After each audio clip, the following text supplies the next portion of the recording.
All right. Well, good afternoon and welcome to everyone. And we are so happy to have you all here today. We have an amazing podcast in store for you because we are excited for our very special guests that we have in the house. But first, we want to start off by sharing some feedback we actually got back today. A client called me and said that whenever she's at work and she gets around that 2 o'clock mid-afternoon crash, she was so annoyed that that was constantly happening. So a couple of weeks ago, she had ordered some Sunday morning coffee. And one 2 o'clock afternoon, she decided to reach for snowflake bliss. And her words are, it was an overload of sensation. We strive to make a positive difference in everyday living, no matter how small the impact. So thank you all so much. Thank you for our customer who called in today, Tama, who happens to be on the line. Thank you so much. And for ladies, thank you all so much also for sharing your personal experiences with Sunday morning, because we stand by our product. We are so proud of it. And ladies and gentlemen listening, please know that snowflake bliss and buttered toast and the rest of them can be in your pantry today. Go to Amazon to place your order, or go to our website at sundaymorningroast.com. Now, today our show is on the topic of women CEOs. For decades, women business owners and executives have been scrutinized for their ability to lead while being a lady. Many of us have experienced these negative stereotypes and also have been mislabeled throughout various communities.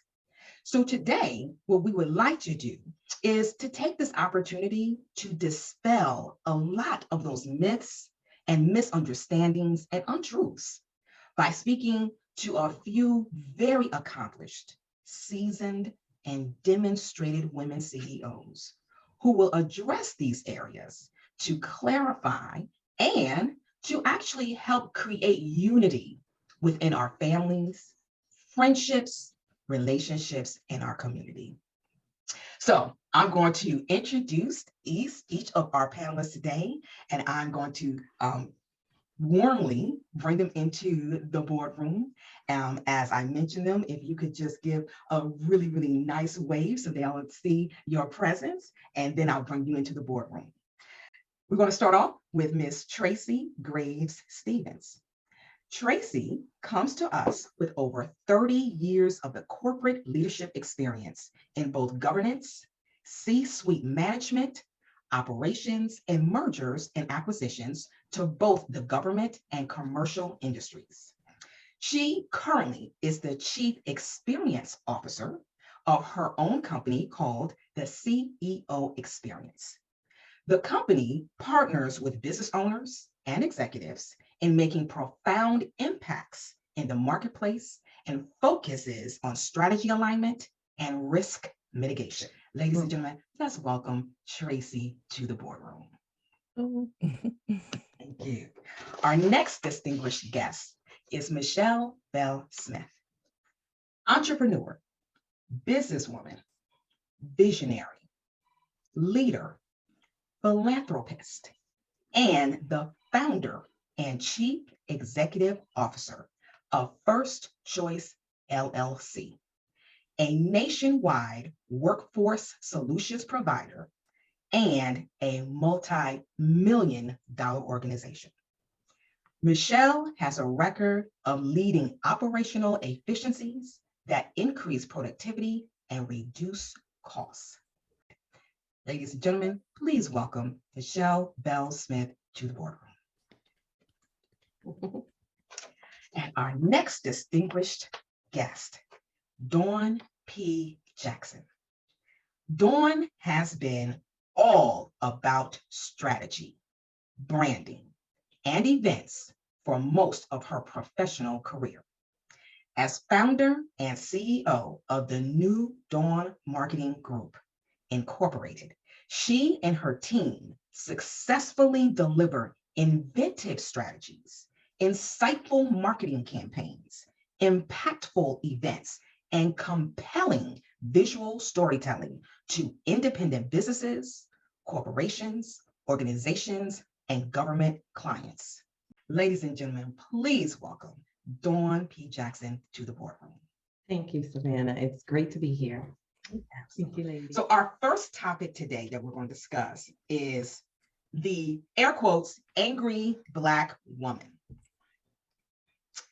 We have heard about this notion for as long as I've been an adult. I have heard that statement, the angry Black woman.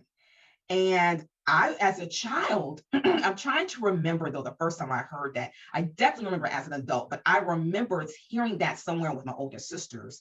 And I didn't understand if we were supposed to grow to be that. Or was that something that everyone said, because you're a Black woman, you were going to be angry? I didn't know. So I want to hear from you as adult women that are leaders in your craft, in your industries. Is this a myth? Is this a misunderstanding? Is it a truth? So let's talk about it. And Tracy, I'm going to start with you.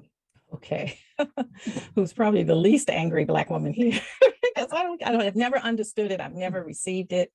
I have been doing, leadership for a long time. And what I find is the behavior in the boardroom, the behavior in the mailroom, the behavior wherever it is on all parties' part is all very much the same. We're all passionate about, if we really are doing the jobs that we feel like we've been purposed to do, we're passionate about the things that we're doing. When it comes down to making sure we're doing quality work, we're passionate about that. So it always has bothered me to hear that passion being translated into anything other than what it is. And that's wanting to do the best job that we can and to give our best wherever it is that we're needed, whether it's at work or at home. So it's one thing that many years ago, I opted not to receive and made sure everyone, that even the Black women on my team, would give everyone an opportunity to show the gifts that they have, because that's the opportunity that we have when we're all working together. Do you think that passion can be interpreted as anger? Mm-hmm. Well, I think people are going to interpret it any way that they want to interpret it. Right now, I don't believe it's a myth or a misunderstanding when people say, use the phrase angry Black woman. I just think it's a blatant lie. Passion, yeah, absolutely. Insightfulness, absolutely. Informed, certainly. Angry, no. We want to have our seat at the table just like other individuals. We have to work harder to sit at the table. Am I assertive? Sure. Mm-hmm. Am I committed? Absolutely. Am I angry? Not at all. Not at all. So passion, yeah, I'm passionate and I'm ready to make things happen. I've been doing this for over 20 years, so I'm passionate and I'm ready. Mm-hmm. So with that word assertive, combining that with passion, with a Black woman, what do you think happens to other individuals when they see that combination? Well, I think to answer that question, Tracy, we kind of back up and realize that we're in a racialized culture. And to be assertive, to show up driven even, is intimidating to those who think that we should be angry. We're denigrated in value, in intelligence, and capability. We're devalued or sexualized or in any way to try to bring us down. We should be angry. So it all comes down to someone else trying to tell your story. That's not our story. And as Michelle said, it's a blatant lie. And any reaction we have to anything that's normal for anyone else will be depicted as angry. So, we experience joy, we experience sadness, we experience all emotions as we should. This is who we are. So knowing that, CEOs, I'm going to put this question out to you. What do you think we can do for those of us that are labeled or stereotyped as being aggressive or being angry, and genuinely we're not, but the delivery may appear to be that way? What's some things that we could do to help with that? I will just add in, I have seen folks be stereotyped, because I think that's exactly what it is Yep. we're addressing as a stereotype. Mhm. If they spoke what would be considered proper English, Ah, there's so tone, I actually think is just a reason to come up with a criticism. Because I would say that any advice I would have is to say, be you. What makes for a good conversation is being a good listener, as well as being able to deliver the point or your response.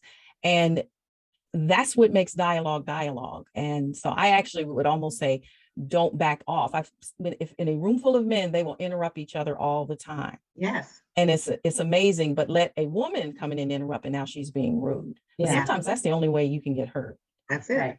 That's it. I mean, I totally agree with that. I have daughters. I don't have sons, but we teach our sons to be assertive, right? We teach our sons to go after what you want. But our daughters, some people, because I don't, some people are saying to their daughters, wait your turn. Mhm. So we can't sit and wait for our turn. We have to make our turn happen. Black women have to make their turn happen. They Right. can't just sit back and not do anything. Yeah, maybe it is the tone. My Yeah. tone changes 100 times a day, Yeah. but that's okay, right? And how many of us have been told we're defensive just because we're Right. making a point Right. or defending our stance on something? And in terms of advice, always know that you belong wherever you are, Mhm. and your voice must be heard. And the problem with having such stereotypes to even have to address is because there are not enough of us in the room. So Agreed. There's not any- enough of us in the room. There is Right. not. But so we're so breaking any through that glass ceiling now. glass and We're shattering Teflon, it. whatever it is, we're breaking through it, and it's really it's sad, but it's a reality. It's a reality. They're perfect segues into our next question prompt, which is, how is it that you know your value, your worth, and your power when we're dealing with so many of these conditions and circumstances and labeling, and then with that influence of social media? That's the bottom line. You know when you know. I knew, um, like I said, it's been over 20 years when I knew, right? I worked for someone else all those years. Um, really hadn't thought about being an entrepreneur, but I had the opportunity. And when the opportunity existed, I seized it. I seized the opportunity and I just didn't look back. I think one of the things now, and as Tracy said, we have to educate our children, our daughters. I have to. And one of them is an entrepreneur. Um, and we have to educate them. And it is really grounding yourself in who you are, who came before you and just gave you the right to be there, and just thriving in it. Michelle said, when you know, because once you align with yourself that is already there and you realize who you are, it is always important to know your history. It is the idea of Sankofa, turning around to know where you came from, to know exactly where you're going. Absolutely. I would just add too, when one question, part of your question is knowing your value. And we have to learn, and this is tied to both Michelle and Dawn's answer, is that don't let anybody give anybody the power of telling you what your value is. There you go. Only God gives you your gift. And, this is the Reverend Tracy part of me, opens the door or shuts the door. And in business, you do need mentors many times. You do need to align yourself with people, but you have a choice to align yourself with people that also see the value that you bring to the table. And but no one should be able to define what your gift is and the why you're there. And I know it's easier said than done, because when you need a loan and you have to go to the bank and you're having to do all of these things to jump through hoops just to be able to get a dime, all of those things are there. We probably all here at this table were told when we were young girls that not only do you have to work, but you have to work 2 times as hard as this person and maybe 3 times as hard as that person. And I know as I raise my daughter, I tell her, you're going to have to put the work in to justify why you're right there at that table. But it's going to be your gifts and your passion and your purposes. What I'm hearing is that you are digging in, reaching in to know who you are, so that you are able to move forward and able to do what you know you should do and what you want to do. But let's speak to those younger generations that they may not have developed that yet. What can we say specifically to them who holds this social media platform at such a high standard? What can we tell them to have them to share with them? That's not where you get your value from. It truly is not what you want to emulate, because we all know as seasoned adults that most of that is fantasy world. We know that, but they don't necessarily buy that. So what is it we can share with them? I do have a household of Gen Zs, and yes, they don't know the world without the internet. They have never seen it. You know, Obama's supposed to be the president. That's their mindset. So social media. That's my mindset too. Absolutely. Their mindset is just different. Just like with our parents and grandparents, it was different. It was a different time.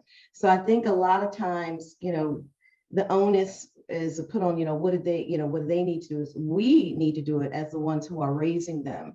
I think Gen X, where we fall in, we've gone from 8-track to social media and never skipped a beat. It's something that they have learned to adjust to, just like we did.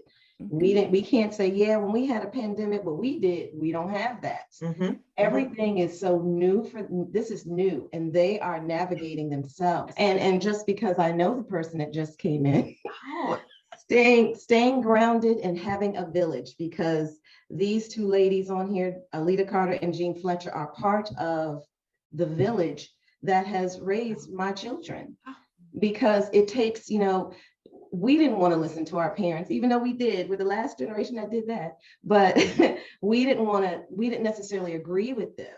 But sometimes hearing it from someone else and just having someone else there, my kids do know social media for the most part, and what people, they see the people they know, and then they see what they post. So they know, just like reality TV, it is not real.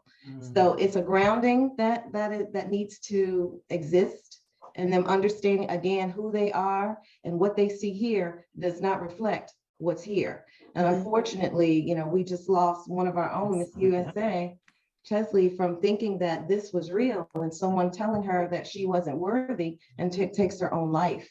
So it's very serious. It's not something that we can just say, oh, they'll grow out of it. It's something that we all as parents and villages have to pay attention to make sure we're keeping our kids grounded and understanding what's real and what's not.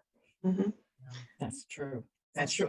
I probably would just add on one thing, that that lesson right there are those foundational lessons that really things may change, but the foundational lesson of not everybody's your friend, not everybody that likes you really likes you. I'm talking about the like button. Oh yeah. Everything has a perspective. So I can't remember the transition of like what we were exposed to, but we were exposed to those images on TV that might not have had, folks that look like us staring back. And the perspective, I can always remember my parents telling me, but I'm sounding like them now. So I guess they're sounding like their parents, is that everything has a perspective, and you have to come to the right conclusions based on your due diligence, your research, not, even if you have to be cautious until you go all in. And it's no different with social media, the internet, or, whatever those things may be. But I love that. And you have to tell all the villagers in your village, to hold your child accountable if you see them also not holding up to a standard of having perspective as well. Absolutely. Absolutely. And I agree with everything that you both said. I'm a baby boomer. I like being a baby boomer. I say it all the time. I'm a baby boomer. My daughters love social media, but they know how to cut back, right? And I think that, again, talks about those foundational values. So when cell phones became a thing, right, I wasn't one of the parents who ran out and bought a cell phone. Yeah. I'm like, you with me all the time. What you need a cell phone for, right? Oh, mommy, it does more than just talk. Right? It's a mini computer. So we invested in a cell phone, got the cell phone, but you put limits on it. Michaela, oops, did I say her name? Yeah. Go outside. It's double dutch time, right? Let's go out and do some double dutch. Children today don't go outside and experience the things that we experienced growing up, because everything is electronic. Or if they go outside, if you say go outside, they're going outside with their handheld. And they're sitting there watching TikTok, watching Instagram, doing something different. And while all of these platforms are meaningful, sometimes it takes away. Yeah. And sometimes, as Tracy said, you got to have your village with you. Your village has to know what's going on. I remember Miss Freeman. I'm from Cleveland. So Miss Freeman was across the street from me. If the lights came on and I was outside and I knew I wasn't supposed to be outside, she would say, "Hey, Shelly, aren't you supposed to be in the house?" And I would hightail it home. Those are the type of values we have to instill in our children today. Those same baby boomer values, we have to instill in those Gen Zs now so that they have that understanding. The lady across the street is not being nosy. She's doing this for your own welfare, right? She's protecting you. And with all the things that we see going on in the world, right? We have to have a whole movement to tell people that Black Lives Matter. We have to have a whole movement to say, keep our children safe, keep our adults safe, keep our Black people safe. We have to have a whole movement. So I think if we go back to some of those values that we discussed, that will shift and allow people to do things differently. That will allow us to have the conversations about mental health, right? That's what that's going to do. So we have to be people of change. We have to be change agents. And we can only be change agents when we have these serious and courageous conversations that we're having today. Absolutely. Yeah. And so we want to speak to you to share some solid advice and guidance as far as that inner woman, that inner man child, that space right there. You want to protect that.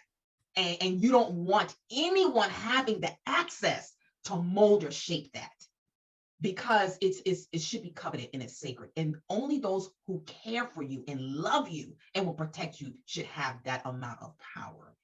And Savannah, that's true in business. I mean, if even as we're talking about different generations, what is wonderful is forums like this, or forums where you can go and bounce ideas off other business, women business owners. And I mean, everybody needs a safe circle. In whether it's to go to advice in life or advice in business, or everybody needs a safe circle. And I know we've tried to identify it, for our kids and everything, but in business, I have a safe circle of folks that I go to when I just need to bounce some ideas and or cry sometimes or just scream. So we all need that as well. I think that's a great point, Tracy. We do need a safe circle. I have my circle of advisors, and I don't pay them, but I do pay them, right? What I give to them is more than what they've given to me. And I've had these advisors, and I've rotated advisors in, I rotated advisors out, but I have advisors who are able to understand me, understand my business, understand the communities that I work in, and they're able to give me that knowledge that I may not, that insight that I may have overlooked or I may not have understood. Well, why should I do it this way, right? I've been operating in this manner the whole time. And they're like, oh, yeah, that was pre-pandemic. Now we're in a pandemic. How do you operate and sustain? You need to pivot, Michelle. You need to make some changes. You need to do things differently. So I think circling or surrounding yourself with those good people, those good advisors, that's going to help your businesses. So, and listening. I mean, I think everything comes down to making sure everyone is heard. I am a huge proponent of accepting, understanding, and embracing that I've learned a lot from my own children. They may be younger, but they have a perspective that I don't have. Just like when I remember starting the workforce in the early 90s, there were older people there, but we were never separated by boomer, X, or anything else. We just were. That's true. So a lot of times it's just like meriting someone as you want to be merited when you have your own voice. That's true. So it's the group, the advisors. I have those in business and in life. My soul sister circle that I have for me and my peace. And in business, when we are, that pivot. I would tell you, Michelle, I was hating that word. And y'all need to pivot. Like, stop with the pivot. I'm still trying to accept life, but we had to. Had to. order to be, pivot sounded like, oh, that's all you had to do. But we know it was not that easy. So having a group of advisors to be like, okay, well, what is life now?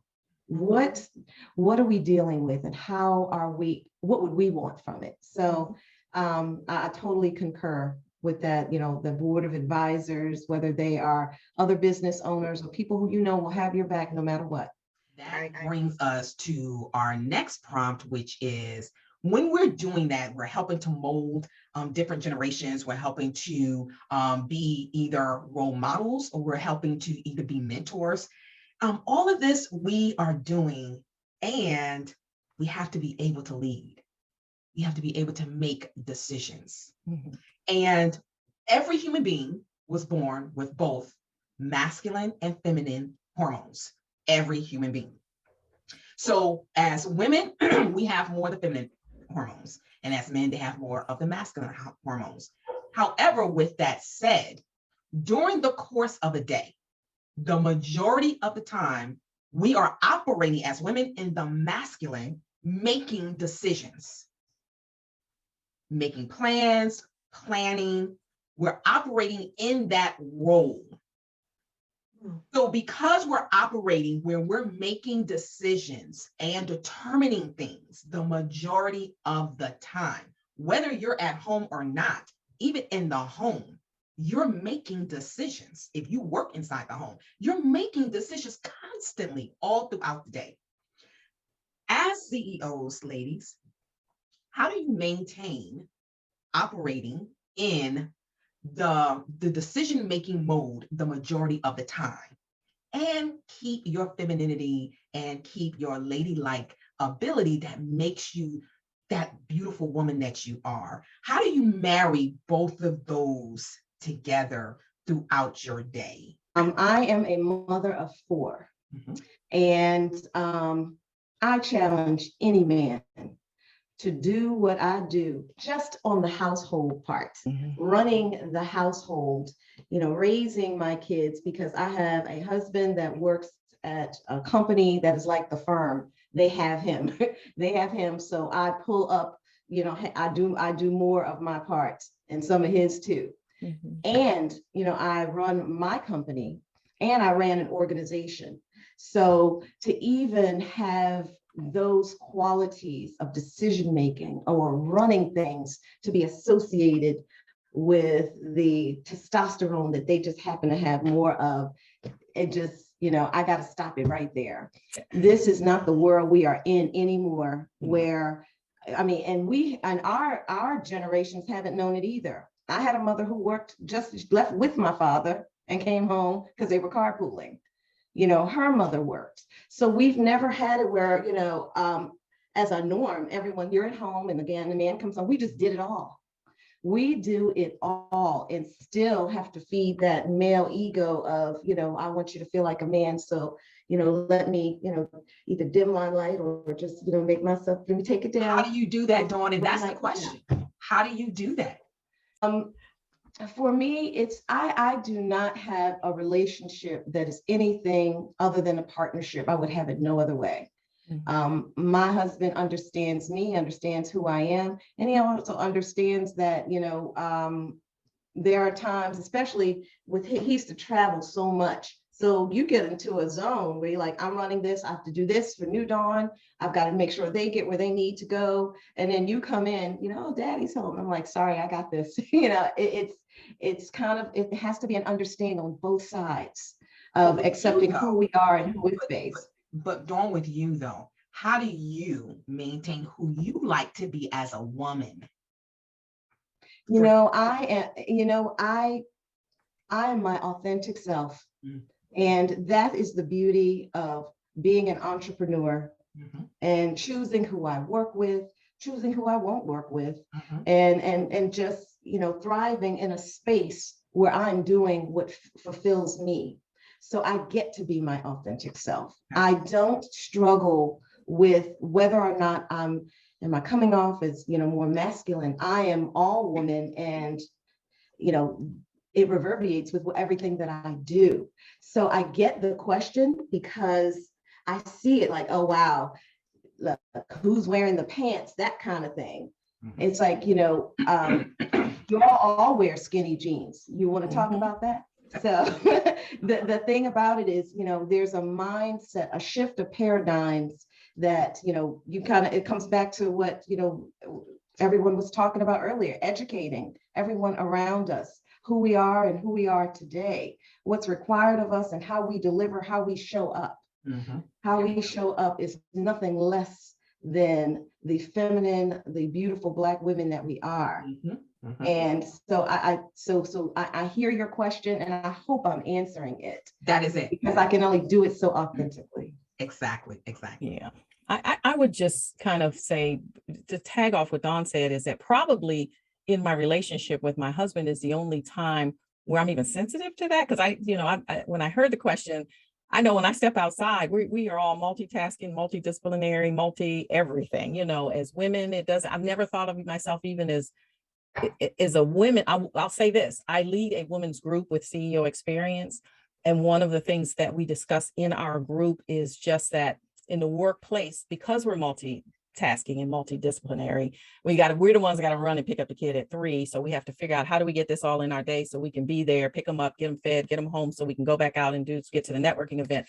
And how in many work situations where there may be an imbalance of men and women, they don't get, why do you have to leave at 3:30 to do X, Y, and Z? And it is the reason why many of them went out and started their own companies, because they're creating different cultures and expectations within their organizations. But probably in my own house, where I'm sensitive to it, but it has more to do with my faith and my belief system in terms of the role my husband is in and the role that I am in. Okay. So it's just a mutual respect, that he knows what I'm going to do. I know what he's going to do. But I don't think I've ever narrowed it down to men and women as much as this is the partnership that we're a part of. So there's Family Inc. And then there's all the other, inks that are out there. And, we operate, however we need to operate in each one of them. Okay. Michelle? Well, as I said before, I have a rebuttal to what you were saying, but and I still do. But as Tracy said, right, my faith allows me to believe that the man is the head of the household, right? This is where the man is, the man, me, and my spouse. That's where he is. He's here. When I'm talking about in the boardroom, it's totally different. I sign the contracts. They don't, right? I'm empowered to do those things. I make those decisions. They don't. So when we talk about men having this power and women not being ladylike, I'm very ladylike. I'm very feminine. And so we can speak and help those sisters about how do we put that more in alignment, that yes, celebrate your successes in the office, but really kind of balance that when you are coming home to a family situation, when you're coming home to a relationship situation where it could be a problem, not necessarily is. Now, I don't have that answer. Reverend Tracy, Reverend Tracy ministers to folks in that situation. I still go back to Dawn's answer in the context of this. Success is not defined by gender. So winning the contract, succeeding in the contract, failing in the contract, I mean, there's no gender that's associated. All of us here will tell you, if you start a company, it doesn't matter what gender you are or whether you're going to be successful or not. It's how hard you work and the opportunities that you can leverage. And so I would say maybe there are some people that can't come home, but there is a deeper issue if we don't have people in our homes that are rooting for us to be successful in our vocations. Right. I mean, if you're a CEO and and there's a gentleman married to a CEO, I would question what's going on there if the spouse is not rooting for that CEO to have a successful company. Or if you were I've started off in the government, very, very different. Even in the industries that we're, probably in now, I can remember being in the boardroom with men whose all their wives worked at home. I mean, they were stay-at-home moms. And so it was almost uncanny to have someone that was working in there with them. But I would always say it's the dynamic of the relationship if we aren't rooting each other on. And it's bigger than probably, we have time to discuss here and the question at hand, because I don't think it's gender-based. I think it has just more to do with people's confidence, their self-esteem. My father was a blue-collar worker, and he was the proudest blue-collar worker he could be. That's right. I guess if the post office would be considered that then. Yep. And my mother was the professional one that went into the office, but they both respected what they both brought to the table. So I think it's a deeper issue, but it's not bound to gender. Excellent. Right. And also, I mean, just as like Tracy mentioned, you take home the wins, you take home the losses, you know, and that person, whoever that is, needs to be there for all of that. Just as we as the CEOs, the spouses need to be there for them, you know, whatever's happening to them. It's an exchange. And that brings us to our last question. And that is, as we talked about all of these different areas, we saw how we're so instrumental in balancing the, whether they're myths, untruths, clarification areas, relationships, businesses, situationships. We are the common denominator. And oftentimes we're caught between the crossfires of is she's too much, she's not enough. She has too many, she doesn't have enough. She's overqualified, she's underqualified. We're often caught in the crossfires of that. And so with that said, I'd like for each of you to kind of give some parting words on the impact that you have had as a Black woman keeping everything together.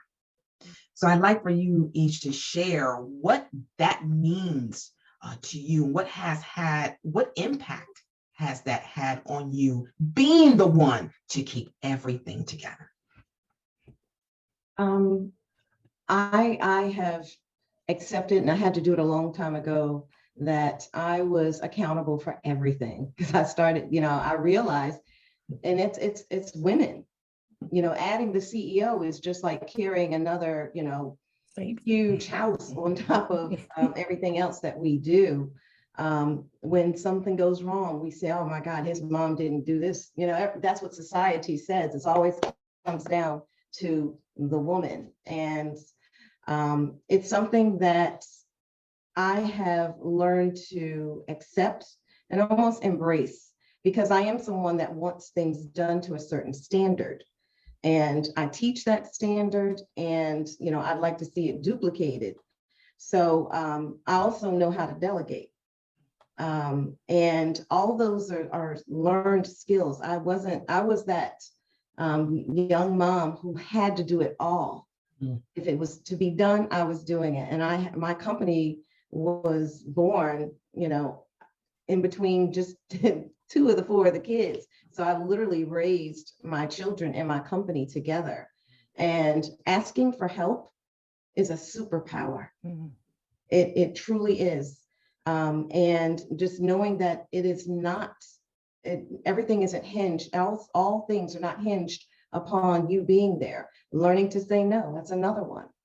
Protecting yourself, protecting your peace is essential to everything that you just asked, because you are accountable, but you are not, it is not your job to do every single thing. And it did take me a long time to realize that. I was like, oh my God, I've come into my own in my 50s. And I always tell my kids, I do not want y'all to have to wait till you're 50 to realize, you know, the thought of, you know, these people are going to say this about you, that let that go, because these people don't love you. They are not for you. They're not even about you. So making any decisions about what other people think is just something that you will grow to learn that it doesn't matter. I had I was very blessed to have my grandfather-in-law until he was 105 years old. Wow. And he used to send text messages and, you know, FaceTime when he was well into his hundreds. And I remember one time he said, I have the luxury of not caring what people think. And I remember saying that, oh, I don't want to wait until I'm in my hundreds for that. I think I'll start, you know, getting there now. You know, when we have companies, of course, we have to have standards so that, you know, we want to, you know, win contracts and those things. But I'm talking about the things that are, you know, ourselves that make the CEO, ourselves that make the woman who's the spouse, the mom. That alignment with yourself and what you want and you desire, and protecting your peace and not trying to do everything to satisfy everyone else is something that I would love for people to learn early. I know that my kids got it real. So I'll be like, I need y'all to this. Well, mom, I'm taking my time because I need to do this. And I'm like, dang it, I taught that. No, but really, I need you to do this. But it's something that they have definitely learned to, time is precious. Yeah. Value your time and knowing your value. That's what I would leave with our young entrepreneurs. I will just add on, there was two things, and I think Dawn covered quite a bit even in her answer, because it's releasing, know the difference between a standard and an expectation. Because generally having a standard of how you execute, how you deliver, how you do things, whatever, that's one thing, that's a value. Expectations, many times what gets us in trouble is we're trying to live up to people's expectations of what they think we're supposed to be. And there's nothing necessarily wrong with it, because we probably have parents and friends and people in our community that have expectations of what they're going to see us do, but it's based on our standard. But I think the one thing, and someone told me this, it was probably the best piece of advice I ever heard, was two ways to say this: that no is a complete sentence, or no is a necessary life skill. There is a point where you have to be honest with yourself in terms of how much you can carry, how much you are going to do, even with your own abilities of being able to deliver. And I think so many times when we're starting out and we're trying to do things, we don't say no, or we don't delegate. I think that's another part of it too. Or we don't bounce it back to the person that might be asking us to do something, that says, well, I really don't have time to do this now, but what about you? Let's talk about you maybe taking on that responsibility. Right. And that makes us all kind of work together. It allows us to teach people to fish, and it allows us to enjoy our fish, when we get home at night sometimes, so that's what I would add on to that answer. Awesome. Michelle? Well, those are all great answers, and everything you said, I certainly agree with. But I think we got to listen and be able to learn, right? We don't know everything. We think we know everything. Oh, I'm CEO of a company. Okay. There's a lot of CEOs of company, but you have to listen, and really listen intently to things that are happening around you. And you have to be able to learn. Who knew I would be going back to school to learn different things? And now that I'm in school, I'm like, I can apply that to my company. Oh, really? I should have been doing that 20 years ago. So you have to listen and learn, but you also have to give back. We've come to a place now where we, as entrepreneurs, have been successful in what we've done. We have to find a way to give back. If we have everything and we're hoarding it and we're not giving back, we're not being fair to ourselves. We're not being fair to others. So that's my story. I need to listen and hear, not just listen, but hear what's being said. I have to learn, and I have to give back, be a mentor, and so that I'm able to take somebody from my beginning to where I am now.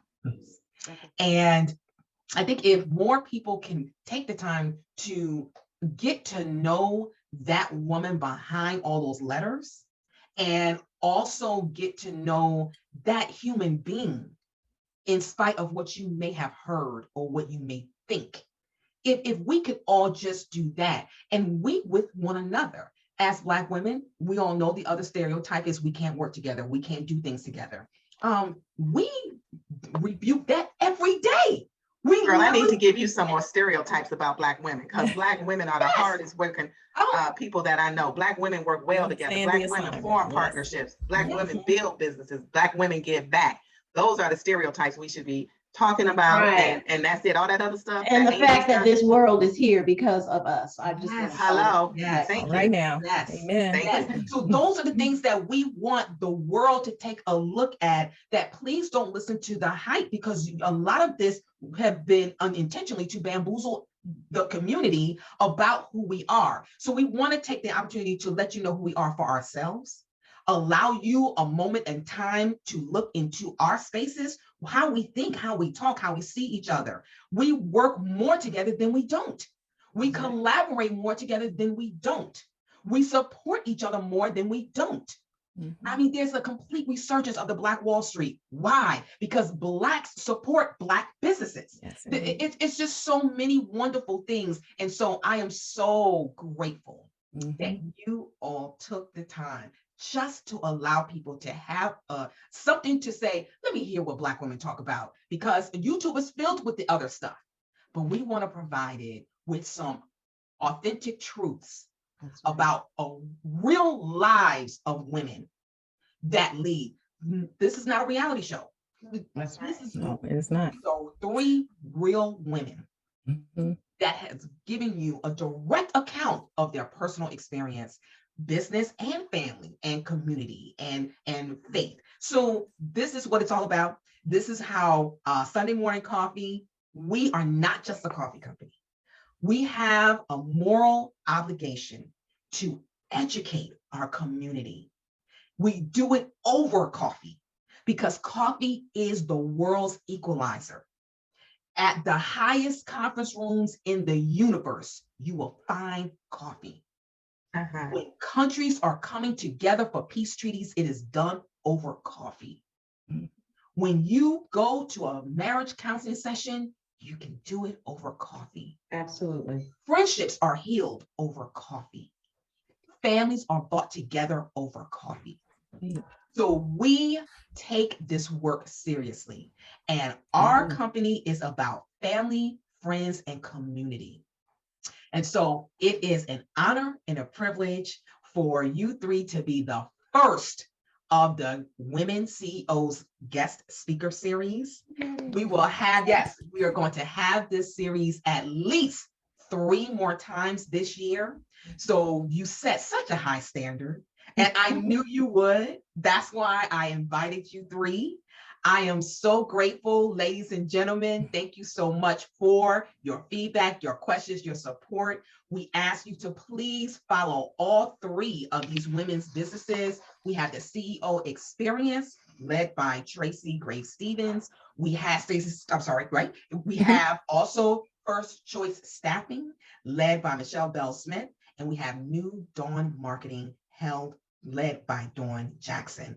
Please make sure you look up all of these organizations. There is no question at all in your operations, in your daily operations, in your circles. These services are quality grade A services. Please trust and believe that as Black business owners, it is our integrity that is on the line first. Therefore, our services and our products, they represent us. And if something is not right, we want to hear from you. Yes. Please let us know. Give us a chance to fix it. Amazon has a chance to fix it every day. Walmart gets a chance to fix it. Target get a chance to fix it. Allow a Black business to get a chance to fix if something goes wrong. We strive for perfection, but when we miss, we hit excellence. So allow us the opportunity to serve you, to be of service to you. And we thank you so much. Thank you. Thank you. Yeah, Thank thanks you. for the platform, Bye, Savannah. everyone. All right. Okay. Have a Bye, good Jean. one.